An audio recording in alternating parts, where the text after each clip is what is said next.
الحمد لله الذي أحسن كل شيء خلقه وبدأ خلق الإنسان من طين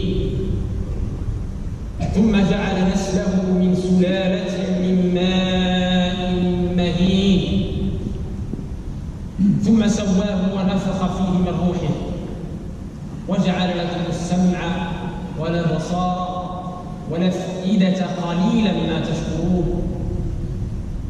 الحمد لله الذي أسبغ علينا نعمه ظاهرة وباطنة، ومن أعظم نعمائه نعمة الإيمان من فضل بعثة النبي العدنان رحمة للأنام عليه أفضل الصلاة وأزكى السلام، وعلى آله الأطهار وصحابته الأبرار خصوصا منهم المهاجرين والأنصار والتابعين ومن تبعهم بإحسان إلى يوم الدين. أما بعد، إخوة الإيمان، في هذا اليوم المبارك الأغر، خير يوم طلعت عليه الشمس، وفي هذه الأيام المباركة عند الله عز وجل التي أقسم الحق بها في كتابه، هذه الليالي العشر من ذي الحجة الحرام، نستنشق وإياكم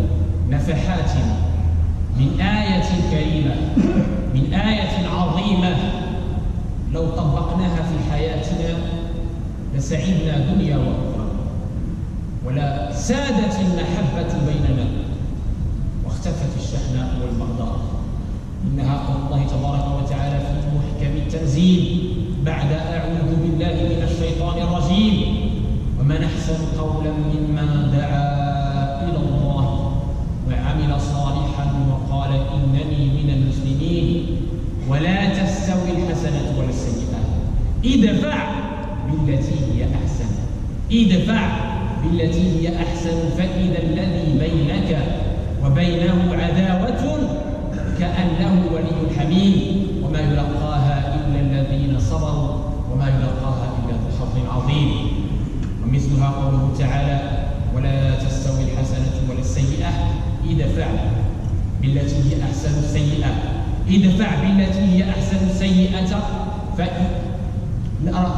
ادفع بالتي هي أحسن السيئة نحن أعلم بما يصفون، ادفع بالتي هي أحسن السيئة نحن أعلم بما يصفون، وقل رب أعوذ بك من همزات الشياطين وأعوذ بك رب أن يحضرون.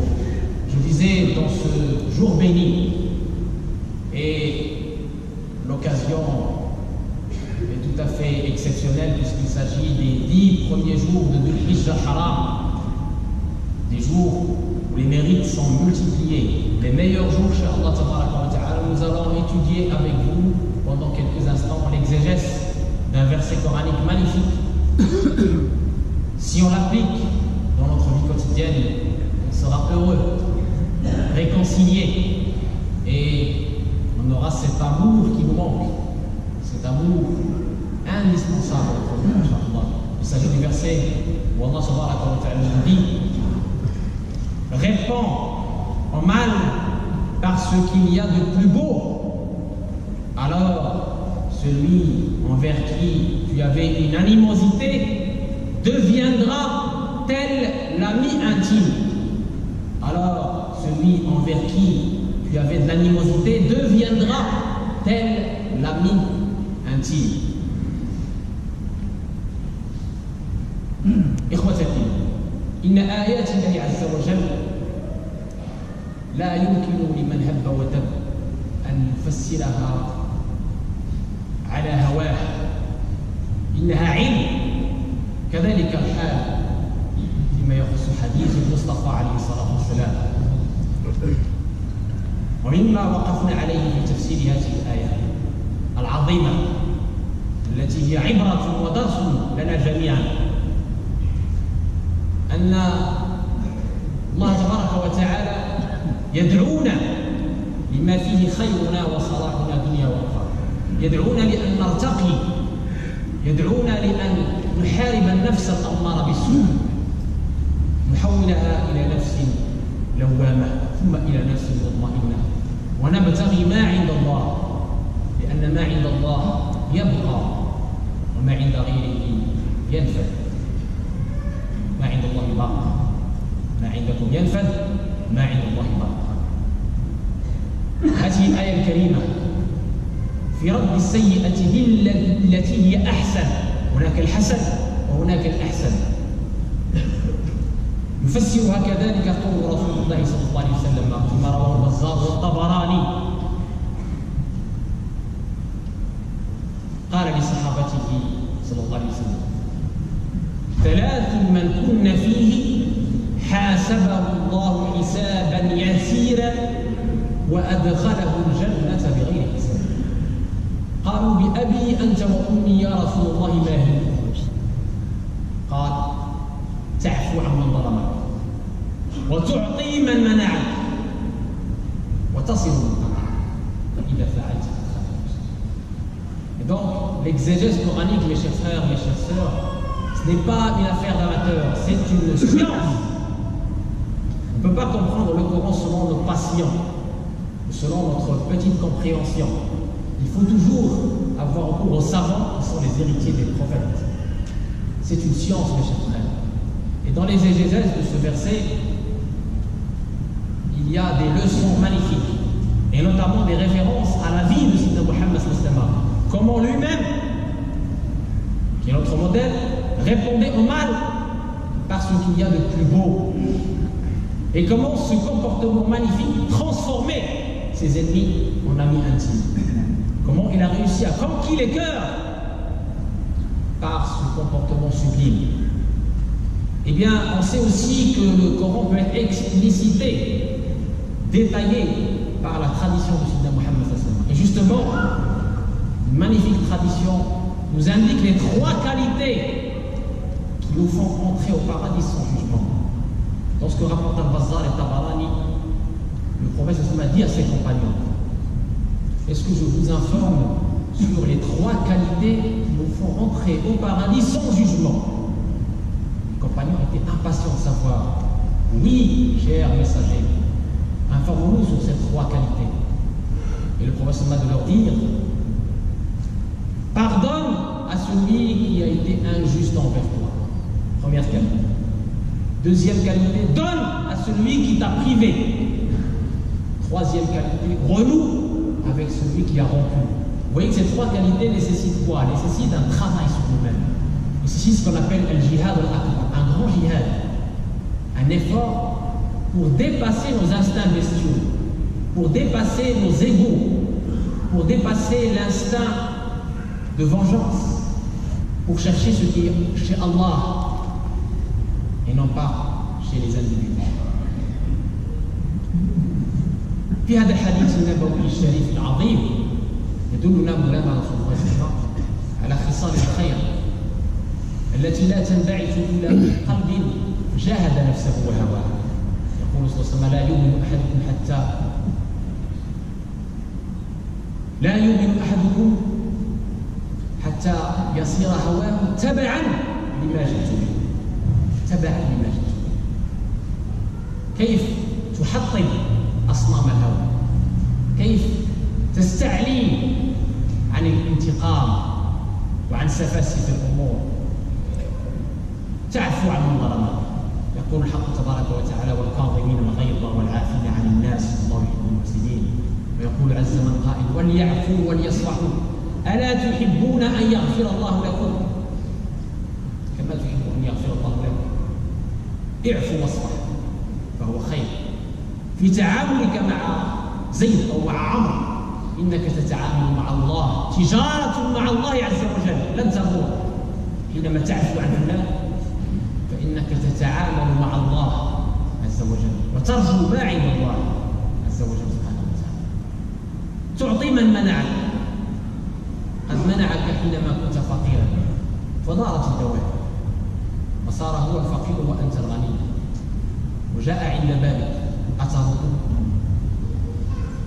لا ترده. لماذا؟ لأنك تعامل السيئة بالتي هي أحسن فتعطيه وهو منع. لأنك تتعامل مع الله لا تتعامل مع العبد. تجارتك مع الله تجارة لن تبور. كذلك تصل من قطعت. القطيعة إخوة الإيمان نعاني منها معاناة مريرة. كم من الإخوة بسبب أمور بسيطة انقطعت العلاقات بينهم. كم من العائلات، كم بين الأب والابن أو بين الأخ والأخت أو بين الأخ والأخ قطيعة مستمرة لسنوات والعياذ بالله، ترتكب كبائر الله بسبب بسيط. لا بد أن نتعالى عن هذه الأمور وننظر إلى ما هو آت. الآخرة أعظم، الآخرة خير لمن اتقى. Donc, le professeur nous indique ici ces trois qualités merveilleuses. La première, pardonne à celui qui était injuste envers toi. La deuxième, donne à celui qui t'a privé. Et la troisième, renoue avec celui qui a rompu. On voit que ces trois qualités nécessitent un travail sur nous-mêmes, nécessitent un projet. On pardonne à celui qui était injuste parce qu'on ne se comporte pas uniquement avec un tel. Notre comportement, il est avec Allah. Notre commerce, il est avec Allah. On donne à celui qui nous a privés parce que notre comportement, encore une fois, il est avec Allah. Il m'a privé quand j'avais besoin, j'étais à sa porte. Ça tourne, maintenant c'est lui qui a besoin, c'est moi qui est dans l'aisance. Mais je ne vais pas faire comme lui, puisque moi, je désire l'au-delà. Moi, je désire ce qui est chez Allah. C'est ça le bon calcul, c'est ça le bon commerce, c'est ça ce qu'il faut à chacun de nous pour dépasser nos instincts bestiaux, pour dépasser nos égos, pour dépasser cette âme ainsi mal vers une âme pacifiée. Et renoue avec celui qui a rompu avec toi. Combien de familles sont déchirées à cause de futilités terrestres? Combien de pays musulmans se frient d'entre eux pour encore une fois des futilités terrestres? Dépassons tout cela.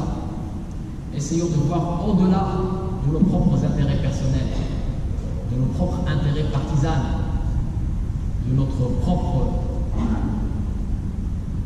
intérêt matériel, instantané, et voyons l'intérêt long terme. Ce qui est chez Allah est meilleur. Et comme à chaque fois, il faut illustrer ce qu'on vient de dire par des exemples pour qu'on puisse suivre, Inch'Allah, et comprendre l'impact positif de ces trois qualités sur notre vie ici-bas et dans l'au-delà. Et le meilleur des exemples, c'est l'exemple de Sayyidina Muhammad sallallahu alayhi wa sallam. C'est notre modèle. Conformément à la parole d'Allah, لَقَدْ كَانَ لَكُمْ فِي رَسُولِ اللَّهِ إِسْوَةٌ حَسَنَةٌ لِمَنْ كَانَ يَرْجُو اللَّهَ وَالْيَوْمَ الْآخِرَ وَذَكَرَ اللَّهَ كَثِيرًا. Et Sayyidina Muhammad sallallahu alayhi wa sallam était l'exemple du comportement sublime. Allah a dit de lui, tu es certes d'un comportement sublime. إِنَّكَ لَعَلَى خُلُقٍ عَظِيمٍ. Et justement, notre prophète ne répondait pas au mal par le mal, mais il pardonnait et ne tenait pas rigueur. Même plus que ça, il répondait au mal par le bien et par ce qui est de plus beau. Vous savez, dans ce verset du Coran, Allah a utilisé un superlatif. Billati ya ahsan, donc il y a le beau et le plus beau. Pour répondre à un mal, il y a plusieurs réponses, qui sont des belles réponses, des réponses correctes. Mais entre ces réponses, on choisit la plus belle réponse encore. Et on verra le résultat.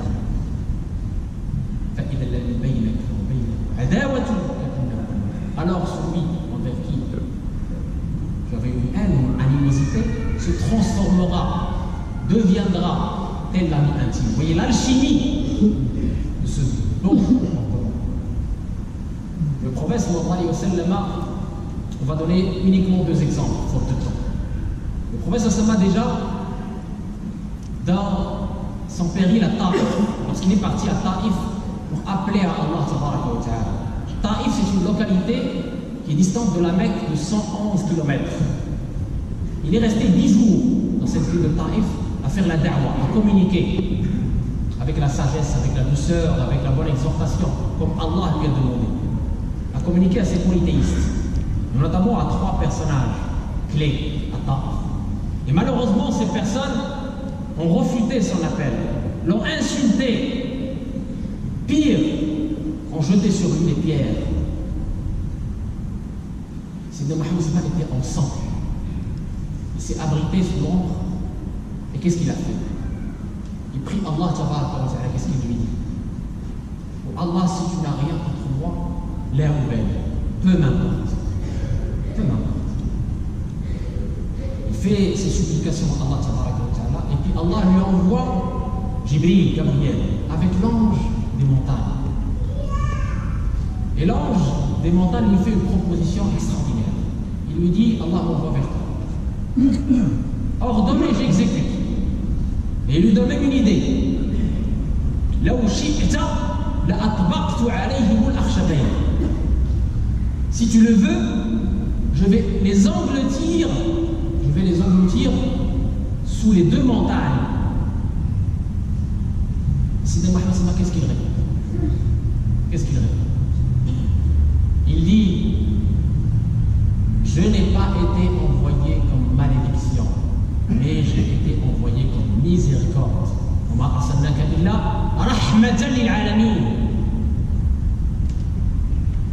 La parole d'Allah est claire. Il dit, on t'a envoyé comme miséricorde aux univers, pas seulement aux musulmans, aux univers. Donc qu'est-ce qu'il répond à l'ange? Il lui dit, je n'ai pas été envoyé comme malédiction, j'ai été envoyé comme miséricorde aux univers. Et je vais plutôt prier pour eux, non pas contre eux. يقول صلى الله عليه وسلم لكل نبي دعوة مستجابة دعا بها فاستجيب له وإني ادخرت أو اختبأت دعوتي شفاعة لأمتي يوم القيامة. انظروا إلى حبه فينا، إلى رحمته، إنه رؤوف رحيم كما قال عنه الحق، إنه رحمة للعالمين كما قال عنه الحق، إنه ذو خلق عظيم كما قال عنه الحق عز وجل.